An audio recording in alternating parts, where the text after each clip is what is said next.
Baik adik-adik sekalian, rahmatullah, di pertemuan kali ini kita akan melanjutkan mata kuliah kita di sejarah zakat, perkembangan zakat dan wakaf di jurusan manajemen zakat dan wakaf Fakultas Syariah dan Ekonomi Islam IIK Jakarta. Adik-adik sekalian, rahmatullah, di sesi ini kita akan berbicara tentang peraturan hukum terkait tentang wakaf dan pajak. Nah, adik-adik sekalian, rahmatullah, coba kita akan perhatikan apa saja kaitan-kaitan itu. Nah, kita bisa lihat berdasarnya di regulasi kita tentang ada peraturan undang-undang terkait tentang pajak dan wakaf. Nah, hadirin sekalian rahimahullah, kita melihat pertama adalah Undang-Undang Nomor 12 ya. Jadi Undang-Undang Nomor 12 tahun 1985 di pasal 3 ayat 1. Di situ tanah yang digunakan semata-mata untuk melayani kepentingan umum di bidang ibadah, sosial, kesehatan, pendidikan, dan kebudayaan nasional dan tidak dimaksudkan untuk memperoleh keuntungan, maka tidak dikenakan pajak bumi dan bangunan. Jadi dengan catatan ya, dia digunakan untuk apa tadi, Dek? Di bidang ibadah. Wakaf itu bidang ibadah atau tidak? Ibadah ya.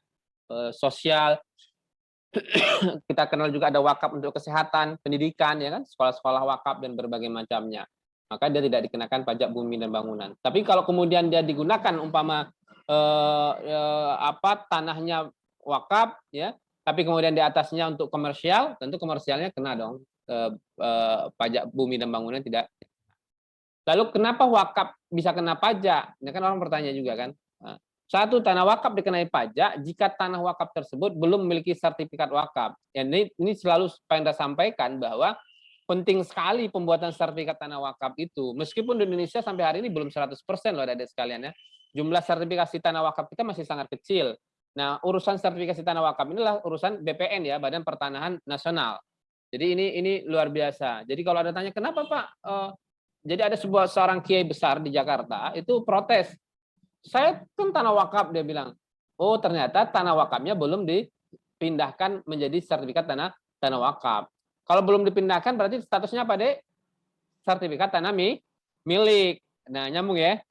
Nah, sedangkan di undang-undang ini diatur bahwa ya berkaitan tentang sertifikat tanah wakaf. Lalu kedua, tanah wakaf yang digunakan untuk kegiatan usaha wakaf produktif, hanya kegiatan usahanya yang dikenai pajak. Adapun tanahnya tidak dikenai pajak jika sudah wakaf. Jadi kalau di atasnya dibangun pusat bisnis, ya, ruko dan berbagai macamnya, tentu itu kena sebagai objek bisnis ya.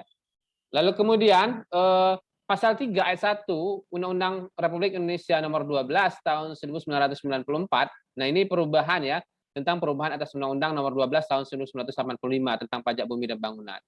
Nah, di satu objek pajak yang tidak dikenakan pajak bumi dan bangunan adalah objek pajak yang satu digunakan semata-mata untuk melayani kepentingan umum di bidang ibadah, sosial, kesehatan, pendidikan, dan kebudayaan nasional yang tidak masukkan untuk memperoleh keuntungan. Dua, digunakan untuk kuburan, peninggalan purbakala, atau yang sejenis dengan itu. Nah, tapi repot juga ya, seperti sekarang kan banyak tuh kuburan-kuburan mewah ya. Nah, gimana kira-kira itu kan?